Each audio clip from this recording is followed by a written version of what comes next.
Hello students, how are you? कैसे हैं आप सब? उम्मीद कर रहे हैं कि आप लोग अपनी पढ़ाई अच्छे से कर रहे होंगे। आज के सेशन में, पिछले सेशन में हम लोग कैपेसिटर के बारे में, कैपेसिटेंस के बारे में हम लोग अध्ययन किए थे और किसी कैपेसिटर की विभव को कैसे कम करते हैं और उस पर आवेश की मात्रा कैसे अधिक से अधिक संचित की जा सकती है, इसका हमने एक सेटअप बना करके आपको बताया था। फिर किसी कैपेसिटर की धारिता कैसे प्रभावित होती है, इसके बारे में भी हम लोग चर्चा कर लिए थे।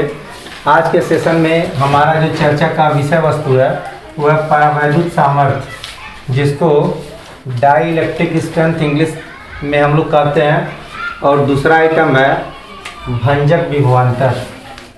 तो ये दो आइटम के बारे में हमको जानना है। तो इसको ऐसे डिफाइन किया गया, जैसा कि हम जानते हैं कि परावैद्युत पदार्थों में, हर पदार्थों की यही कहानी होती है कि बीच में आपका धनावेशित नाभिक होता है और बाहरी कक्षा में इलेक्ट्रॉन्स मूव करते हैं। ये चाहे वो डाइलेक्ट्रिक मीडियम हो, चाहे कंडक्टर मीडियम हो, जो भी हो, सब में यही कहानी चलती है कि बीच में नाभिक और इलेक्ट्रॉन्स जो है नाभिक के बाहर की कक्षा में परिक्रमा करते हैं। जनरली परावैद्युत में क्या होता है, परावैद्युत पदार्थ में, परावैद्युत पदार्थ को जब भी हम इलेक्ट्रिक फील्ड के बीच रखते हैं तो इसके जो धनावेशित यानी इसका जो नाभिक है वो निगेटिव प्लेट की तरफ आकर्षित हो जाता है, जबकि इसके जो इलेक्ट्रॉन होते हैं वो धनावेशित प्लेट की तरफ अट्रैक्ट हो जाते हैं। और जैसे जैसे हम इलेक्ट्रिक फील्ड को बढ़ाते जाते हैं, ये और भी इनके ऊपर अट्रैक्शन फोर्स लगने लगता है और ये और भी जो धनावेशित भाग नाभिक है ये और निगेटिव प्लेट की तरफ खींच जाता है और इलेक्ट्रॉन इसकी तरफ खींचते चले जाते हैं। इलेक्ट्रिक फील्ड को बढ़ाने की दशा में एक अवस्था ऐसी उत्पन्न होती है कि ये परावैद्युत पदार्थ जो है एक दूसरे से, नाभिक और इलेक्ट्रॉन एक दूसरे से अलग होने के पोजीशन में पहुंच जाते हैं। जिस दशा में, जिस इलेक्ट्रिक फील्ड की उस मैक्सिमम मान की दशा में ये घटना होती है, उसी इलेक्ट्रिक फील्ड के मैक्सिमम मान को हम लोग परावैद्युत सामर्थ्य कहते हैं। और इस दशा में प्लेटों के बीच जो भी पोटेंशियल डिफरेंस होता है उसको कहते हैं ब्रेकडाउन पोटेंशियल। तो आइए इसकी परिभाषा हम लोग लिख लें, परावैद्युत सामर्थ्य की परिभाषा। तो परावैद्युत पदार्थ की परिभाषा बनेगी, किसी परावैद्युत पदार्थ को विद्युत क्षेत्र में रखने पर वह अधिकतम वैद्युत क्षेत्र जिस पर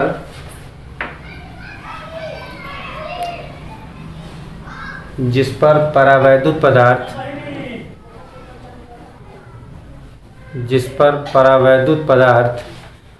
बिना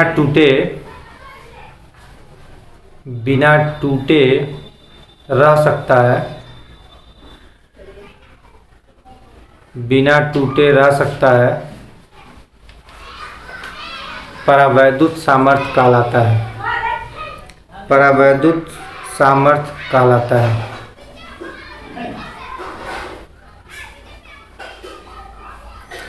इसके बाद हम लोग दूसरी परिभाषा लिखेंगे, ब्रेकडाउन पोटेंशियल डिफरेंस, भंजक विभवांतर।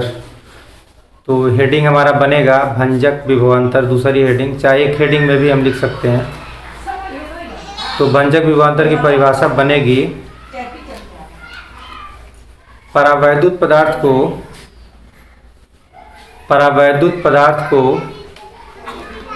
वैद्युत क्षेत्र में रखने की अवस्था में, परावैद्युत पदार्थ को वैद्युत क्षेत्र में रखने की प्रक्रिया में जिस अधिकतम वैद्युत क्षेत्र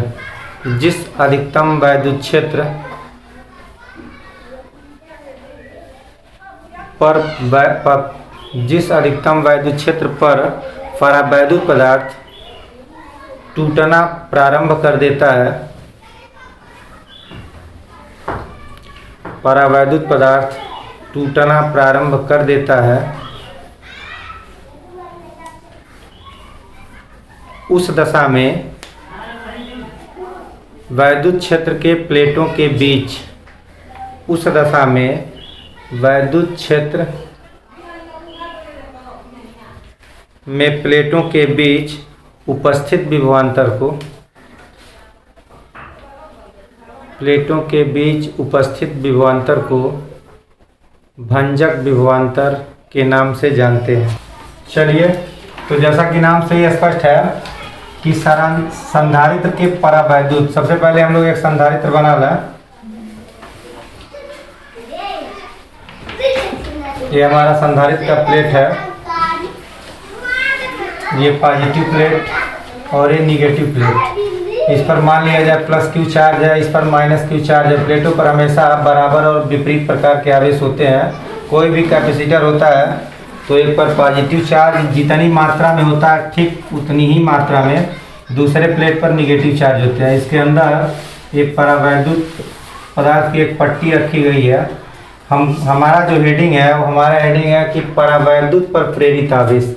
हमने पिछले सेशन में आपको बताया था कि जो एक बाहरी हमारी प्लेट है, संधारित्र की जो दो प्लेटें हैं, इनका एक इलेक्ट्रिक फील्ड होता है जिसको हम लोग E0 से डिनोट करते हैं और इसकी दिशा प्लस से माइनस की तरफ होती है। जबकि जो इसके बीच में पट्टिका रखी गई है, ये इसका भी अपना खुद का एक इलेक्ट्रिक फील्ड होता है। इसको मैं यहाँ नीचे दिखा देता हूँ। इसमें ये सिरा पॉजिटिव होता है, कहानी मैं आपको सब समझा दिया हूँ, और ये लेफ्ट वाला सिरा निगेटिव हो जाता है। तो इसका जो इलेक्ट्रिक फील्ड होता है, इलेक्ट्रिक फील्ड हमेशा प्लस से माइनस की ओर होता है। तो जो अंदर वाले परावैद्युत पट्टी का इलेक्ट्रिक फील्ड होगा वो राइट टू लेफ्ट होगा और इसका नाम दे दिया जाए कि ये इलेक्ट्रिक फील्ड हमारा ई डैश है। इलेक्ट्रिक फील्ड चूंकि वेक्टर क्वांटिटी है तो हम इसके ऊपर तीर भी लगा देंगे। तो हमारी जो कहानी है, जो हमको बताना, वो है प्रेरित आवेश के बारे में चर्चा करनी है। तो प्रेरित आवेश मान लिया जाए कि ये जो बाईं वाली प्लेट है परावैद्युत प्लेट, इस पर कोई चार्ज हमारा क्यू डैश आ गया, निगेटिव क्यू डैश, और इस वाले पर पॉजिटिव क्यू डैश। तो हमको क्यू डैश की वैल्यू बतानी है कि कितना आवेश आएगा, उसी के बारे में, उसी का मान हमको फाइंड आउट करना है। तो मैं कहानी लिख देता हूँ, चित्र आप लोग बनावें।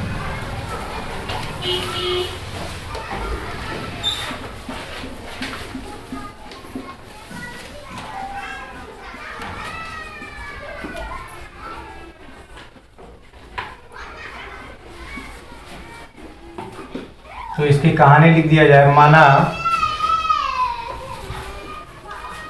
एक संधारित्र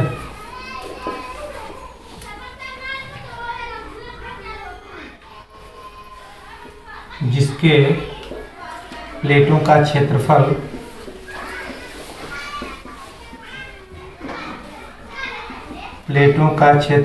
A तथा प्रत्येक प्लेट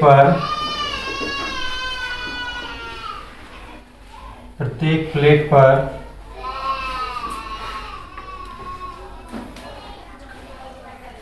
Q आवेश है,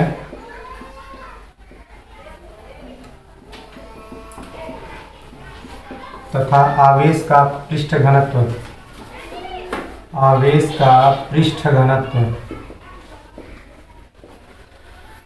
घनत्व को हम लोग सिग्मा से मानते हैं। ये सब हम लोग चर्चा किए हैं। पृष्ठ घनत्व को हमेशा, चूंकि यहाँ एरिया है तो एरिया में जब पृष्ठ घनत्व की बात करते हैं तो ये सिग्मा लेते हैं। तो प्लेटों पर जो आवेश का पृष्ठ घनत्व है वो प्लेटों की बात करेंगे तो एक पर प्लस सिग्मा, एक पर माइनस सिग्मा है, तथा प्लेटों के बीच की दूरी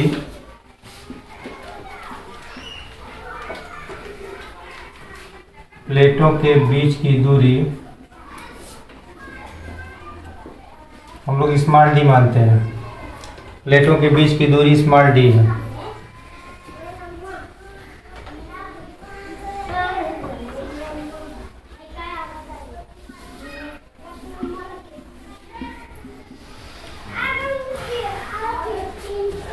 प्लेटों के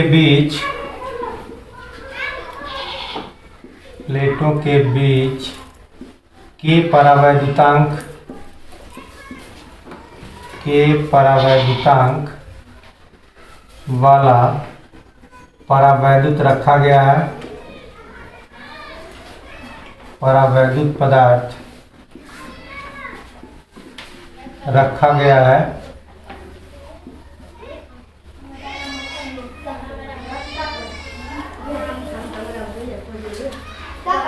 पदार्थ की पट्टिका रखी गई है। परावैद्युत पदार्थ की पट्टिका रखी गई है।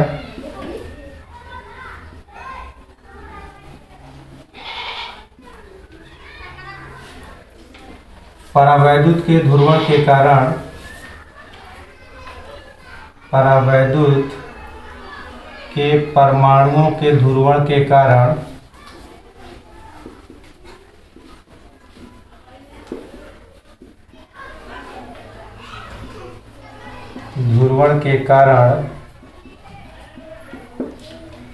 संधारित्र की धनात्मक प्लेट की तरफ निगेटिव चार्ज, संधारित्र की धनात्मक एवं ऋणात्मक, मैं दोनों को एक ही साथ लिख देता हूँ, धनात्मक एवं ऋणात्मक प्लेटों की तरफ क्रमशः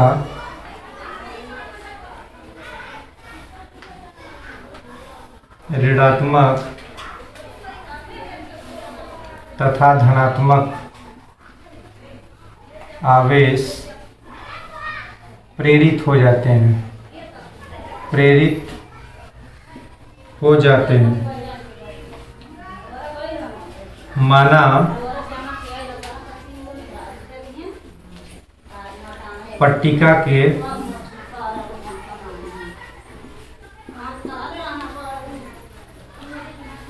बाईं तरफ, बाईं एवं दाईं दोनों एक ही साथ लिख दिया जाए। पट्टिका के बाएं एवं दाएं किनारे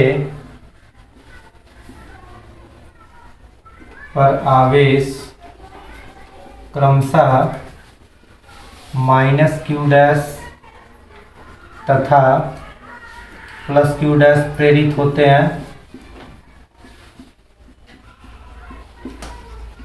होते हैं एवं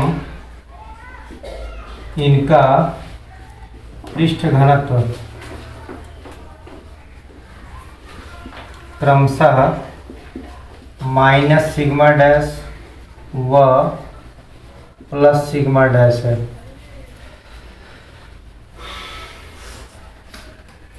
जैसा कि हम जानते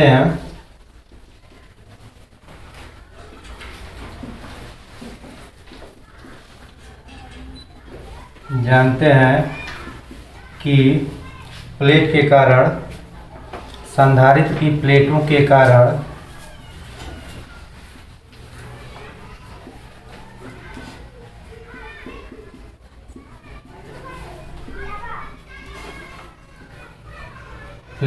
कारण विद्युत क्षेत्र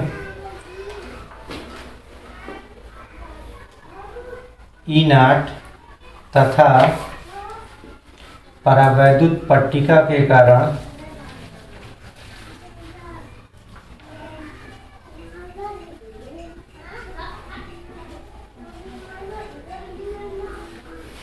आंतरिक विद्युत क्षेत्र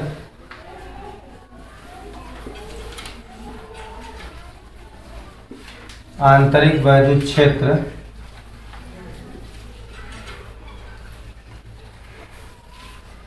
E' है एवं इनका परिणामी विद्युत क्षेत्र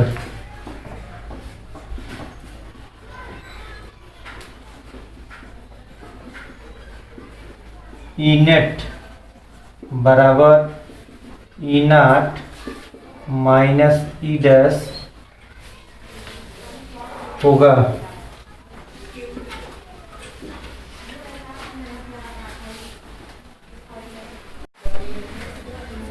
तो हमने प्रेरित आवेश का मान निकाल लिया। Q' = Q 1 - 1/k जैसा कि हम जानते हैं कि के का मान ऑलवेज ग्रेटर देन 1 होता है। किसी भी कोई भी कुचालक पदार्थ हो, कोई भी परावैद्युत पदार्थ हो, तो हमेशा के की वैल्यू ग्रेटर देन 1 होती है। ये हम लोग जान चुके हैं शुरू से ही। और चालकों के लिए के का मान अनंत भी होता है। अगर कोई कंडक्टर है, चालक है, तो चालक के लिए के की वैल्यू इनफाइनाइट होती है। तो इन दोनों बातों से हम लोग यहाँ निष्कर्ष निकालेंगे। पहला निष्कर्ष क्या निकालेंगे? चूंकि के का मान 1 से अधिक होता है, इसलिए अगर इस वैल्यू को मैं कैलकुलेट करूं तो जो क्यू डैश का मान आएगा वो क्यू से छोटा आएगा। जैसा कि मैं एक न्यूमेरिकल मान लेकर के आपको कर भी रहा हूँ। यहाँ मान लिया जाए समझने के लिए, क्यू को अगर मान लिया जाए 10 कूलम और के की वैल्यू को मैं 2 ले लेता हूँ, तो क्यू डैश निकाल रहा हूँ। तो क्यू डैश आएगा 10 1 - 1/2, यानी क्यू डैश की वैल्यू आ गई 10 × ½ तो इसकी वैल्यू आई 5। तो हमने क्या देखा? हमने ये देखा कि क्यू को जब हम 10 कूलम लिए तो क्यू डैश की वैल्यू 5 आई। तो यहाँ से किताबों में डायरेक्ट लिख दिया जाता है कि के की वैल्यू 1 से बड़ी है तो क्यू डैश का मान क्यू से छोटा होगा। लेकिन मैंने इसको आपको न्यूमेरिकली समझा के दिखा दिया कि यहाँ जब के की वैल्यू 1 से 1 कोई वैल्यू आप भरेंगे, अगर 2 भरा, 3 भरा, 4 भरा, जो भी भरा, कुछ भी भरेंगे, तो ऑलवेज जिसकी जो कंप्लीट वैल्यू आएगी वो क्यू से छोटी आएगी। जैसा कि हम लोग न्यूमेरिकली देख लिए, तो ये बात हम लोग ऐसे ही लिख देंगे। चूंकि के की वैल्यू 1 से बड़ी होती है, इसलिए Q dash is less than Q. पुनः यदि परावैद्युत के स्थान पर परावैद्युत के स्थान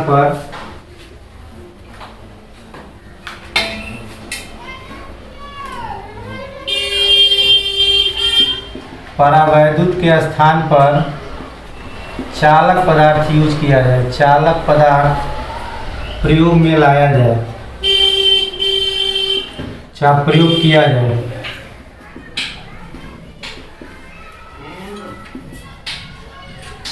तब ऐसी दशा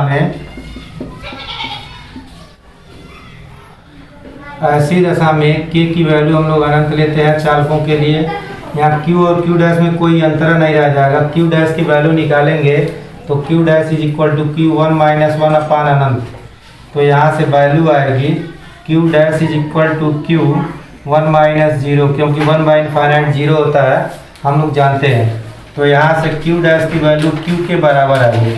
तो यहाँ से निष्कर्ष निकल गया कि अगर हम परावैद्युत के स्थान पर परावैद्युत न लेकर के कोई चालक पदार्थ, लोहा या कोई भी मेटल हम यूज कर लेते हैं, तो जो इस पर आवेश आता है ठीक वही आवेश इस पर भी आएगा। क्यों? क्योंकि आप समझ सकते हैं कि जब मेटल होगा तो मेटल का अपना खुद का जो इलेक्ट्रिक, ये भी मेटल है, तो दोनों का इलेक्ट्रिक फील्ड अपने आप सेम हो जाता है, हम लोग जानते हैं।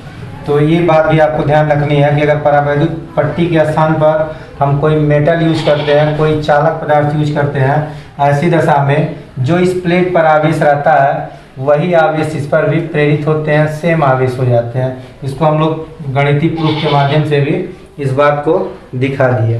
समांतर प्लेट संधारित्र, फिर वही सेटअप हम लोग बनाएंगे जो शुरू में सेटअप हम लोग बनाए थे, और एक ही कहानी बार बार, कोई नई बात नहीं है, सब मैं पीछे समझा चुका हूँ। बस गणित थोड़ा सा आपको समझनी है, बाकी यहाँ फिजिक्स का कोई काम नहीं है, सिर्फ गणित का काम है।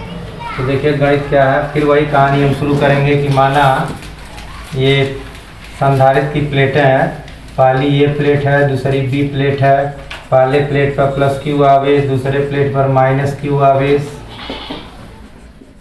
इस पर आवेश का पृष्ठ घनत्व प्लस सिग्मा, इस पर आवेश का पृष्ठ घनत्व माइनस सिग्मा।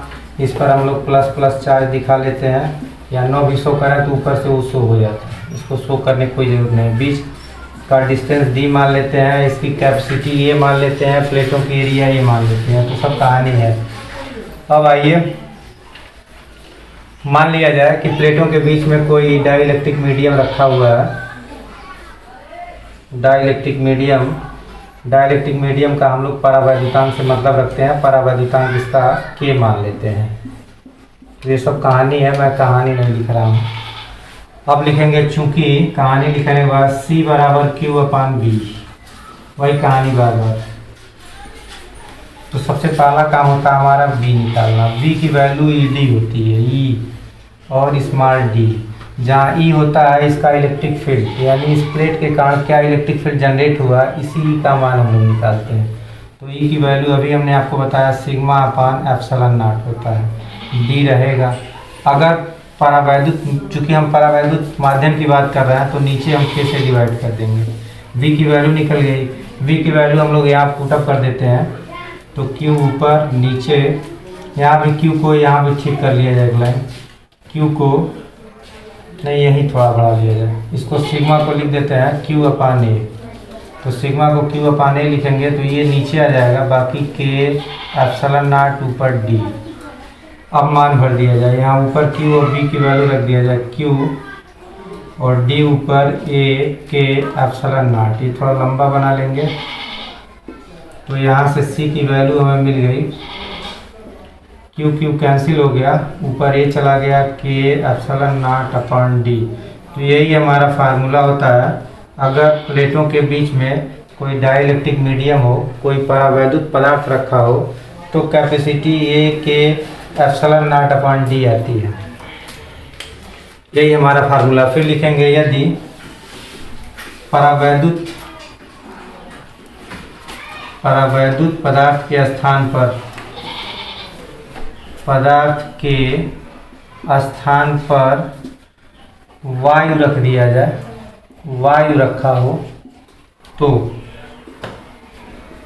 जो कैपेसिटी होती है K को 1 कर देते हैं, K को 1 कर देते हैं, क्योंकि हवा के लिए K का मान 1 होता है। तो ये हमारा हो जाता है। ये सब समझिए गणित हम लोग लगा रहे हैं। यही हमको समझना था कि समांतर प्लेट संधारित्र की धारिता क्या होती है। तो दो अवस्थाओं में निकालें, एक परावैद्युत पदार्थ रखने पर जिसका परावैद्युतांक K है, उस दशा में क्या होता है AK epsilon not upon D, और अगर बीच में वायु है तो A epsilon not upon D। ये हमारा होता है फार्मूला। इसमें थोड़ा सा और हम लोग अगर तुलनात्मक बात करें, तो वही तुलनात्मक बात है जो अभी पीछे हम लोग इंड किए हैं। क्या हम लोग इंड किए हैं कि हवा की तुलना में मीडियम वाला K गुना होता है, तो सही बात है।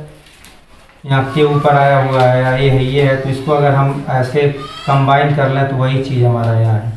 ये मीडियम वाला है और ये हवा वाला है। तो जो मीडियम वाला होता है वो हवा का K टाइम, तो हवा का यही है, ये हवा का होता है, इसी का K टाइम मीडियम का होता है। तो हम कह देंगे समीकरण 1 और 2 से स्पष्ट है कि परावैद्युत माध्यम रखने पर जो धारिता होती है वो हवा वाले संधारित्र की तुलना में K गुना होती है। समांतर प्लेट संधारित्र की धारिता जबकि प्लेटों के बीच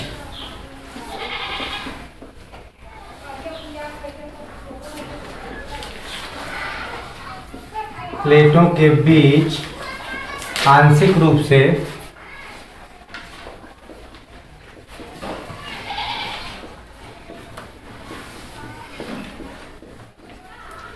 परावैद्युत पदार्थ रखा हो, परावैद्युत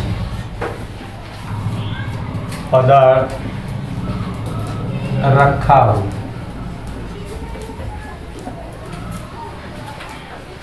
तो देखिए पूरी कहानी समझ में आ रही है। क्या मतलब है, हमारा एक प्लेट होगा पॉजिटिव प्लेट प्लस Q आवेश वाला, और ये निगेटिव प्लेट माइनस Q आवेश वाला। इसके बीच में पूरे स्थान में नहीं है, परावैद्युत पदार्थ आंशिक रूप से रखा गया है। आपको ध्यान देना है, आंशिक रूप से मतलब पूरे स्थान में कंप्लीट रूप से भरा नहीं रहेगा, कुछ बीच में थोड़ा सा परावैद्युत पदार्थ रखा गया है। तो ये परावैद्युत पदार्थ हमारा है, थोड़े से स्थान में रखा गया है। इसकी मोटाई को T माना जाता है और पूरे डिस्टेंस को D मानते हैं। यहाँ से लेकर के यहाँ हम लोग D मानते हैं, यहाँ प्लेटों के बीच की दूरी स्मॉल d। प्लेट की एरिया को ये माना जाता है और परावैद्युत पदार्थ की जो एरिया होती है वो भी ये होती है, क्योंकि जितना लंबा चौड़ा ये होता है उतना ही लंबाई चौड़ाई मोटाई में भी होता है, और ये प्लेटें दोनों प्लेटें होती है। तो ये हमारी कहानी है कि हमारा जो परावैद्युत पदार्थ है वो पूरे स्थान में न हो करके कुछ थोड़ा सा पोर्शन होगा। अब इस दशा में क्या कैपेसिटी होगी ये हमको निकालना है, धारिता क्या होगी। हमारा प्रश्न है समांतर प्लेट संधारित्र की धारिता, जबकि कंडीशन है कि प्लेटों के बीच आंशिक रूप से मतलब थोड़ा पोर्शन में पदार्थ रखा हुआ। तो आइए फिर हम लोग वहीं से कहानी शुरू करेंगे अपना। C = Q/B होता है, बाकी कहानी आप सब लिख देंगे। हमने शुरू में ऐसे लिख देंगे कि माना संधारित्र की प्लेटें हैं जिनका क्षेत्रफल है, इन पर आवेश पहले प्लेट पर +Q, दूसरे प्लेट पर -Q, इनके बीच की दूरी d है। प्लेटों के बीच में एक परावैद्युत पदार्थ T मोटाई का रखा गया है जिसका परावैद्युतांक K है। ऐसी दशा में चूंकि C = Q/B और V की वैल्यू हमारी ED होती है, पहले हम लोग V से शुरू करते हैं। पहले V से शुरू किया जाए तो V की वैल्यू चूंकि V = ED, क्योंकि V की ज़रूरत है, पहले हम लोग V को निकालना, पोटेंशियल को निकालना। चलिए अब यहाँ पोटेंशियल को निकालने के लिए ये पोटेंशियल हम दो रूपों में निकालेंगे। चूंकि यहाँ दो कैटेगरी बन रही है तो मैं V1 और V2 की बात कर लेता हूँ। इसका पोटेंशियल, इसके बीच का पोटेंशियल मैं V2 मान रहा हूँ, और ये हवा वाला जो है इसको मैं V1 मान ले रहा हूँ। तो दो पोटेंशियल से मिल करके पूरा पोटेंशियल हमारा बनेगा। तो मैं इसको V1 + V2 लिख दिया। V1 बल्कि V एयर लिखा जाए और V इसको मीडियम लिखा जाए तो ज़्यादा अच्छा है। एयर वाला जो है उसको VA मान लिया गया, मीडियम वाला VM मान लिया गया। किताब में V1 V2 लिखा है, आपको मैं ऐसी इस भाषा में समझा रहा हूँ, बात एक ही है। तो VA और VM, V की वैल्यू होती है ED, फार्मूला हमारा ED होगा, लेकिन थोड़ा सा हम सुधार करेंगे। क्या सुधार करेंगे वही समझना आपको। यहाँ जो डिस्टेंस की बात करेंगे एयर के लिए, देखिए अगर हम एयर की बात करें तो एयर जो है D-T पोर्शन में एयर है, यानी एयर की जो लंबाई होगी वो इतना, देखिए मैं ये टेढ़ा कर रहा हूँ, ये जो टेढ़ा पोर्शन है ये एयर का हिस्सा है, बाकी बीच में T मोटाई का परावैद्युत का हिस्सा है। तो ये जो पोर्शन है, ये पोर्शन है वो D-T होगा। कैसे पता होगा? क्योंकि पूरा D है और इतना T है, तो D में से अगर T माइनस कर दिया जाए तो जो एयर वाला पोर्शन है उसकी लंबाई D-T होगी। और ये मीडियम वाला है, तो मीडियम के लिए मैं यहाँ D के स्थान पर T लिख देता हूँ, तो आपको मेरी बात समझ में आ गई होगी, क्योंकि V = ED फार्मूला होता है। एयर के लिए कितना लंबाई हमको लेना है, और ये तो पट्टी की मोटाई ऑलरेडी दी गई है, पट्टी पर तो कोई दिमाग नहीं लगाना हम लोगों को। तो V की वैल्यू यहाँ से हो गई। अब आइए अब E की बात करें। E की वैल्यू होती है σ/ε0, पता है हमको, D-T, और यहाँ σ/K/ε0 लिखेंगे। आप समझ पा रहे होंगे इस बात को क्यों K लिखा जा रहा है। कई बार मैं आपको समझा दिया हूँ कि पट्टी के लिए जब भी परावैद्युतांक वाली पट्टी रखी जाती है तो वहाँ इलेक्ट्रिक फील्ड की वैल्यू σ/K/ε0 होता है। K/ε0 यहाँ केवल σ/ε0। चलिए दोनों में से कॉमन निकाल लिया जाए, तो σ/ε0 कॉमन, तो यहाँ से हमको मिलेगा D-T + T/K। तो ये चीज़ हमें मिल गया, इसको एक इक्वेशन मान लिया जाए। अब लिखेंगे, चूंकि हम जानते हैं C = Q/B, तो Q हमारा Q रहेगा। V की वैल्यू मैं यहाँ से निकाल लिया हूँ, V का मान समीकरण 1 से यहाँ पुटअप कर दिया जाए। तो थोड़ा सा एक सुधार और मैं कर लेता हूँ, सिग्मा को भी यहाँ लिख देता हूँ। सिग्मा की वैल्यू होती है Q/A, तो सिग्मा को Q/A लिख दिया गया।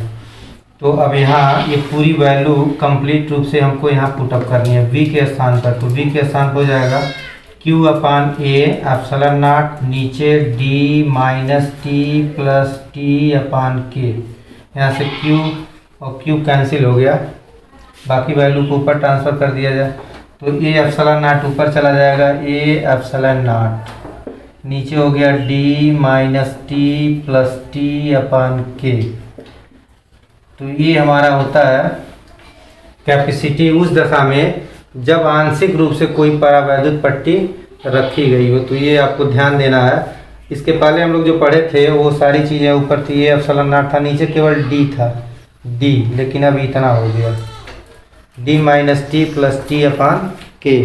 तो इसको आपको ध्यान देना है जब आंशिक रूप से कोई पट्टी रखी गई है। चलिए अब इसमें कुछ सिचुएशन भी क्रिएट होते हैं, उन सिचुएशन को देख लिया जाए कौन कौन सा सिचुएशन होता है। तो मैं चाहूँगा कि तरह आप इसको नोट करें, फिर हम लोग आगे बढ़ते हैं। तो यहाँ से C की वैल्यू हमें मिल गई A epsilon naught D minus T plus T upon के।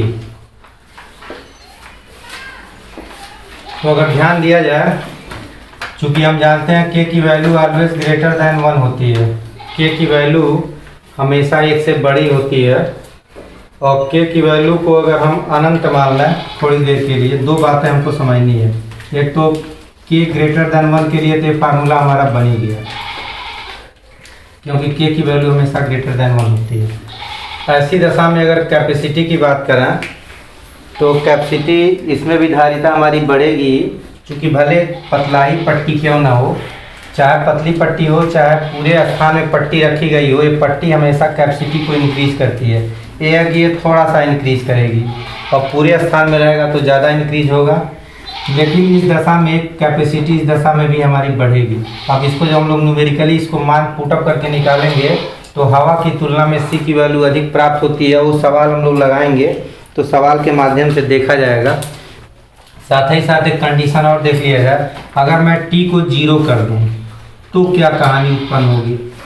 t को अगर शून्य कर दिया जाए, मतलब t को अगर इस फार्मूले में हम 0 पुटअप कर दें, तो हमारी C की वैल्यू होगी ए एप्सिलॉन नॉट, और यहाँ देखिए t को 0 करेंगे तो d बचेगा, और यहाँ t को 0 करेंगे 0 बटा समथिंग 0 हो जाएगा। यानी हम कहाँ पहुँच गए, वायु संधारित्र पर पहुँच गए। सिर्फ d मिला, बाकी ये भी खत्म हो गया, t0 ये 0 बटा समथिंग ये भी 0 हो जाएगा, ये भी शून्य ये भी शून्य, बचा ओनली d। तो ये हमारा जो फार्मूला होता है ये सिर्फ वायु संधारित्र के लिए होता है। तो वायु संधारित्र सही बात है। अगर इसको t को 0 करने का क्या मतलब, इसको हम हटा दिए, t 0 करने का मतलब परावैद्युत पट्टी नहीं है, यानी खाली वायु है, तो वायु की कैपेसिटी ये होती है, वायु संधारित्र की यही धारिता भी होती है। तो ये फार्मूला हमारा सेटिस्फाई भी कर रहा है। तो ये दोनों के लिए है, इसको आपको ध्यान देना है। अब इसमें एक कहानी और बढ़ानी है। वो कहानी ये है कि मान लिया जाए कि भिन्न भिन्न, एक दूसरा फिगर के माध्यम से हम लोग इसी कहानी को थोड़ा सा और बढ़ा दिया जाए। मान लिया जाए कि हमारा संधारित्र है और इसमें कई परावैद्युत पट्टी रखी गई है। अभी तक तो हम लोग एक की बात की है, वो मोटा है, पतला है, थोड़े से स्थान में है या पूरे स्थान में है। अब दूसरी बात कर लिया जाए कि इसमें पट्टी एक रखी गई है जिसका परावैद्युतांक कुछ K1 है, मतलब भिन्न भिन्न पदार्थों की है, ये कुछ दूसरे पदार्थ की है, ये इसका परावैद्युतांक K1 हो गया। फिर इसके बगल में एक दूसरी पट्टी रखी गई है जिसका परावैद्युतांक कुछ K2 हो गया। फिर और भी पट्टी है इसी तरह से किसी दूसरे पदार्थ की है, इसका परावैद्युतांक K3 हो गया। फिर कोई दूसरी पट्टी है, इसी तरह मान लिया जाए कि इसमें n पट्टियां हैं जो भिन्न भिन्न परावैद्युतांक वाली हैं। किसी का परावैद्युतांक K1 है, किसी का K2 है, किसी का K3 K4, इसी तरह से तमाम पट्टियां n पट्टियां। ऐसी दशा में कैपेसिटी क्या बनेगी, तो हम लोग क्या करते हैं, इसी फार्मूले को थोड़ा सा जनरलाइज कर लेते हैं। क्या जनरलाइज करेंगे, देखिए सब कुछ ठीक है, देखिए क्या चीज़ नहीं बदलेगा, एरिया नहीं बदलेगी। कैसे हम जान लिए, क्योंकि जो इस प्लेट की एरिया है उसी के अंदर सबको हमको एडजस्ट करना है, सबको एडजस्ट करना है। तो सबकी एरिया सेम होगी, बाकी एप्सिलॉन नॉट कांस्टेंट होता, बदलने का कोई चांस नहीं है। तो ना तो एरिया बदलेगी ना तो एप्सिलॉन नॉट बदलेगा। फिर इस प्लेट को भी हमको खिसकाना नहीं है, जो हमारी पहली प्लेट है जो पॉजिटिव चार्ज वाली कंडक्टर प्लेट होती है, निगेटिव चार्ज वाली, इसके बीच की दूरी भी हमें घटानी बढ़ानी नहीं है। तो डी भी हमारा फिक्स है, तो हमारे फिक्स वाले चीज़ें 3 ठो हैं, तो इसको हम चुपचाप उतार देंगे। बाकी अब क्या चीज़ बदलने वाली है, तो हो सकता है कि ये T1 मोटाई की हो, ये वाली T2 मोटाई, कोई जरूरी नहीं कि सब समान मोटाई की, ये 2 सेंटीमीटर थे भी 2 सेंटीमीटर, ऐसा नहीं है। ये हो सकता है 3 सेंटीमीटर हो, कोई 4 सेंटीमीटर, कोई 5 सेंटीमीटर, कोई 100 सेंटीमीटर हो, वो डिपेंड करेगा सिचुएशन पर। तो हमारा T वेरिएबल है और K वेरिएबल है। तो T को हम लोग T1, फिर किसी दूसरे का T2 हो सकता है, किसी तीसरे का T3 and so on Tn। n पट्टियाँ मान लिया जाए और प्लस यहाँ T1 बटा K को मैं K1 लिख दूंगा, प्लस दूसरे के लिए T2 बटा K2, प्लस तीसरे के लिए T3 बटा K3 and so on Tn बटा Kn। तो एक फार्मूला हमारा ऐसे बन जाता है, लेकिन थोड़ा सा दिमाग लगाएंगे तो आप बड़ी आसानी से इसको रट सकते हैं, कोई दिक्कत नहीं है रखने में। देखने में बहुत बड़ा लग रहा है लेकिन मतलब कुछ नहीं है। ए एप्सिलॉन नॉट और डी को हम सेम लेंगे, बाकी टी को आप कोष्टक में डाल दीजिए T1 T2। अगर 3 पट्टी होगी, सवाल हम लोग लगाएंगे तो ज़्यादा क्लियर होगा। 3 पट्टी होगी तो 3 तक रुक जाएंगे, 2 पट्टी आएगी तो 2 तक रुक जाएंगे, 10 पट्टी होगी तो 10 बार लिखेंगे T1 plus T2 plus T3। ये भी 10 बार बनेगा, 2 बार ये बनेगा, 2 बार ये बनेगा, 1 बार ये बनेगा तो 1 बार ये बनेगा। तो ये हम लोग एक जनरल फार्मूला ले लिए। अगला आइटम हमारा है संधारित्रों का संयोजन। संधारित्रों का संयोजन, तो नाम से ही स्पष्ट है कि संधारित्र को हम जोड़ेंगे। संयोजन माने होता है संयुक्त करना, जोड़ना, मिलाना। तो तमाम संधारित्रों को हम जोड़ते हैं। अब क्यों जोड़ते हैं, तो इसका सीधा सा जवाब है कि जब हमको बहुत ज़्यादा धारिता प्राप्त करनी हो तो कई कैपेसिटर को एक साथ लगा देते हैं।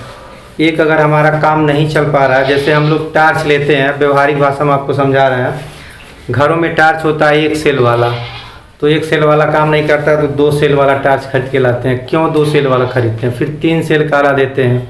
ज़्यादा लाइट की ज़रूरत पड़ती है तो उसमें 4 सेल वाली टार्च आते हैं।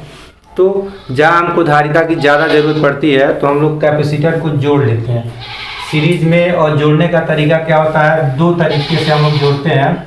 जैसा कि हम लोग हाई स्कूल में पढ़े हुए हैं, प्रतिरोधों का संयोजन, ठीक उसी तरह से संधारित्रों का भी संयोजन होता है, श्रेणी क्रम में और समांतर क्रम में। तो हम इसका उत्तर दे देंगे कि जहाँ हमें आवश्यकता अनुसार धारिता को घटाना या बढ़ाना होता है तो वहाँ हम संधारित्रों का संयोजन करते हैं, जो 2 प्रकार का होता है। एक होता है श्रेणी क्रम संयोजन, दूसरा होता है समांतर क्रम संयोजन। तो सबसे पहले हम डिस्कस करते हैं श्रेणी क्रम संयोजन को। आइए श्रेणी क्रम संयोजन को डिस्कस करते हैं। श्रेणी क्रम संधारित्रों का संयोजन।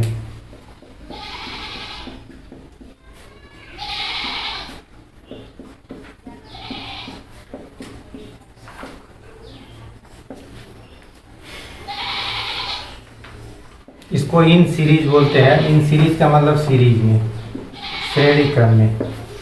तो श्रेणी क्रम संयोजन में क्या होता है, जैसा कि आप प्रतिरोध पढ़े हैं, हाई स्कूल में आपने अध्ययन किया होगा। एक रेजिस्टेंस लेते हैं, इसको R1 मान लेते हैं, फिर इसके दूसरे सिरे से दूसरा रेजिस्टेंस जोड़ते हैं, R2 वाला रेजिस्टेंस हो गया। इसी तरह जोड़ते रहते हैं। फिर इसका जो अंतिम सिरा है वो बैटरी के निगेटिव टर्मिनल से, और इसका जो पहला सिरा है वो बैटरी के पॉजिटिव टर्मिनल से, ऐसे हम लोग जोड़ लेते हैं। तो इस संयोजन को कहते हैं श्रेणी क्रम संयोजन। ठीक वही कहानी संधारित्र में भी होती है। तो संधारित्र को भी हम सीरीज में ऐसे ही जोड़ते हैं जिस तरह प्रतिरोधों को जोड़ते हैं। देखिए ये हमारा कैपेसिटर है, पहला कैपेसिटर, फिर इसके आगे दूसरा कैपेसिटर, फिर तीसरा, इसी तरह से जोड़ते रहते हैं। फिर अंतिम जो कैपेसिटर होता है उसका दूसरा सिरा बैटरी के निगेटिव टर्मिनल से, और इसका पहला सिरा बैटरी के पॉजिटिव टर्मिनल से। पॉजिटिव टर्मिनल का संकेत लंबा होता है, निगेटिव टर्मिनल का संकेत जो है, ये जो डंडा होता है, छोटा होता है। तो ये हमारा है श्रेणी क्रम संयोजन। इसकी कैपेसिटी C1 है, इसकी कैपेसिटी C2, C3 समान भी हो सकती है, भिन्न भिन्न हो सकती है, वो सिचुएशन पर डिपेंड करता है। यहाँ मैं मान रहा हूँ कि तीनों अलग अलग धारिता के हैं, किसी का C1 है, किसी का C2 है, किसी का C3 है। तो अगर इसकी परिभाषा की बात करें, श्रेणी क्रम संधारित्रों का संयोजन क्या होता है, तो हम बात करेंगे कि संधारित्रों का ऐसा संयोजन जिसमें पहले संधारित्र की पहली प्लेट बैटरी के धनात्मक टर्मिनल से, जबकि पहले संधारित्र की दूसरी प्लेट दूसरे संधारित्र के पहली प्लेट से, धनात्मक प्लेट से, फिर दूसरे का दूसरा प्लेट तीसरे के पहले प्लेट से, और तीसरे का दूसरा प्लेट निगेटिव बैटरी के निगेटिव टर्मिनल से जुड़ा हो। तो इस व्यवस्था को श्रेणी संधारित्रों का श्रेणी क्रम संयोजन कहते हैं। ये तो हमारी परिभाषा हो गई। तो परिभाषा आप लोग बना लेंगे। हमारा मेन मतलब है इसका फार्मूला, हम इसका डेवलप करना चाह रहे हैं। फार्मूला क्या होता है? अब देखिए, हमारा जो मेन काम है वो संधारित्र की धारिता को कम करना, अधिक करना। तो हम लोग क्या करते हैं, इसका टोटल इफेक्ट निकालते हैं। मतलब ऐसे सीरीज में अगर C1 C2 C3 जोड़े हैं तो इसका टोटल इफेक्ट क्या आएगा उसको हम लोग फाइंड आउट करने की कोशिश करेंगे। तो यहाँ ध्यान दीजिए आप, जब यहाँ बैटरी के पॉजिटिव टर्मिनल से हम लोग जोड़ते हैं तो यहाँ से पॉजिटिव चार्ज यहाँ पहली प्लेट पर पहुँचेंगे। पॉजिटिव चार्ज यहाँ पहली प्लेट पर पॉजिटिव चार्ज पहुँच जाएंगे। बैटरी के धनात्मक सिरे से पॉजिटिव चार्ज आएंगे और यहाँ एकत्रित हो जाएंगे। प्रेरण क्रिया द्वारा वो सब कहानी होती है कि जब पहली प्लेट पर पॉजिटिव चार्ज आते हैं तो दूसरी प्लेट पर अंदर की तरफ निगेटिव चार्ज और बाहर की तरफ पॉजिटिव चार्ज, ऐसा होता है। लेकिन चूंकि इसका सिरा, ये सिरा दूसरे के पहले सिरे से जुड़ा है तो ये पॉजिटिव चार्ज यहाँ इस पर ट्रांसफ़र हो जाते हैं। फिर प्रेरण क्रिया द्वारा इस पर निगेटिव चार्ज आ जाता है और इसका पॉजिटिव चार्ज इस पर चला जाता है। यही कहानी चलती रहती है। फिर इस पर निगेटिव चार्ज, ये जो निगेटिव चार्ज, ये देखिए निगेटिव टर्मिनल से जुड़ा हुआ है, ये निगेटिव पोटेंशियल पर होता है। ये पॉजिटिव टर्मिनल से जुड़ा पॉजिटिव पोटेंशियल पर।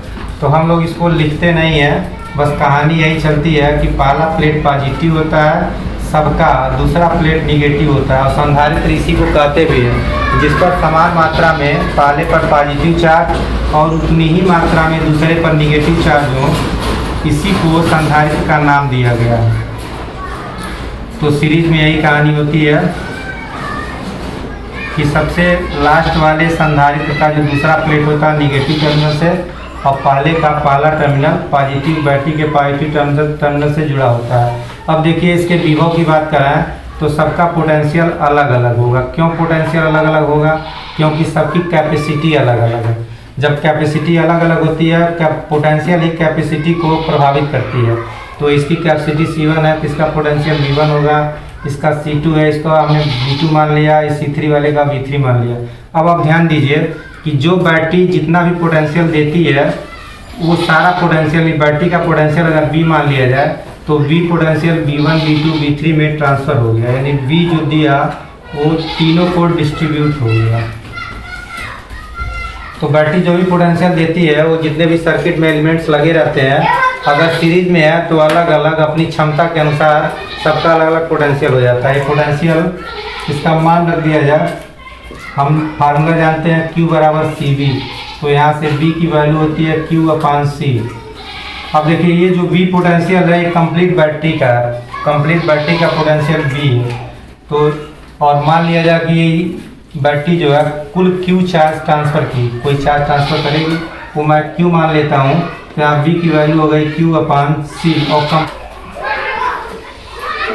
V बराबर Q/C। यहाँ से Q/C1 होगा, Q/C2 और Q/C3।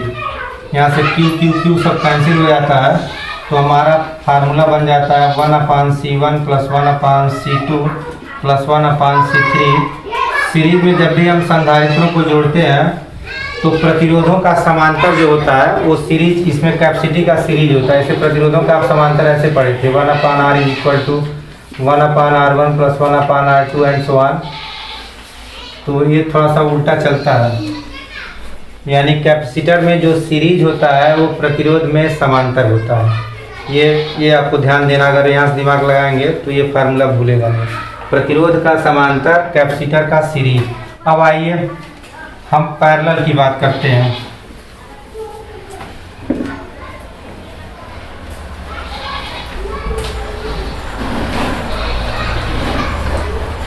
संधारित्रों का समांतर संयोजन, संधारित्रों का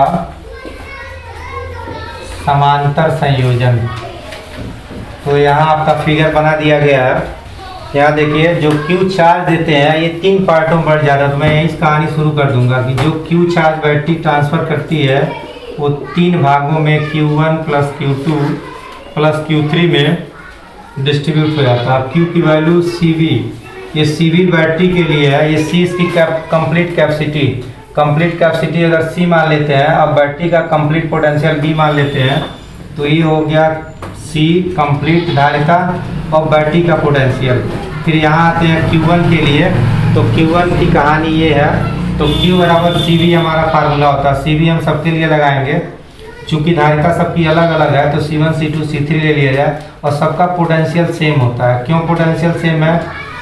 क्योंकि समांतर में ऐसा ही होता है, आपने हाई स्कूल में पढ़ा है कि अगर तमाम रेजिस्टेंस पैरेलल में जुड़े हों तो सबका पोटेंशियल सेम होता है। व्यवहार में इसको समझ लिया जाए कि जो माँ बाप का प्रेम होता है वो बच्चों के प्रति वो बांटा नहीं जा सकता। ऐसे प्रेम एक ऐसी चीज़ है जिसको हम ये नहीं कह सकते हैं कि इनको हम कम प्रेम दे रहे हैं, उनको ज़्यादा प्रेम दे रहे हैं। माँ बाप का जो प्रेम होता है बच्चों के प्रति समान रूप से डिस्ट्रीब्यूट हो। कोई पैसा नहीं है कि 1 लाख रुपया है तो किसी को 10,000 दे दें, किसी को 20,000 दे दें, किसी को 50,000 दे दें, 3 पार्टों में बांट दें। प्रेम ऐसी चीज़ है कि प्रेम सबको, अगर प्रेम हमारे पास 1 लाख रुपये के बराबर है तो हम 1 लाख 1 लाख 1 लाख सबको दे देंगे। तो हम कैंसिल कर देंगे तो हमारा फार्मूला मिल गया C बराबर C1 plus C2 plus C3। तो जब संधारित्रों को हम लोग पैरेलल में जोड़ते हैं, इन पैरेलल, तो ऐसी दशा में जो कैपेसिटी होती है वो सभी संधारित्रों के कैपेसिटी के योगफल के बराबर होती है, और जब सीरीज में जोड़ते हैं तो उल्टा चलती है। तो यहाँ से हम एक निष्कर्ष पर पहुँच गए कि अगर हमको कैपेसिटी बढ़ानी हो तो हम कैपेसिटर को पैरेलल में जोड़ेंगे। यानी आपको ज़्यादा कैपेसिटी की ज़रूरत है तो आप कैपेसिटर को पैरेलल में जोड़ेंगे तो देखिए यहाँ कैपेसिटी ज़्यादा मिलती है, और जब सीरीज में जोड़ते हैं तो कैपेसिटी कम हो जाती है। तो जब धारिता को कम करना होता है, प्रश्न पूछा भी जाता है कि अगर किसी सर्किट में धारिता, हमको कई कैपेसिटर जुड़े हुए हैं और धारिता को हमको कम से कम करनी है तो किस प्रकार जोड़ेंगे? तो सीरीज में जोड़ते हैं, और जब धारिता को बढ़ाना होता है तो पैरेलल में जोड़ते हैं। तो ये हो गया संधारित्रों का। काफ़ी कुछ अध्ययन हम लोग आज कर लिए। शेष जो आइटम बचे हैं उसको नेक्स्ट सेशन में हम लोग अध्ययन करेंगे। तब तक के लिए बहुत बहुत धन्यवाद।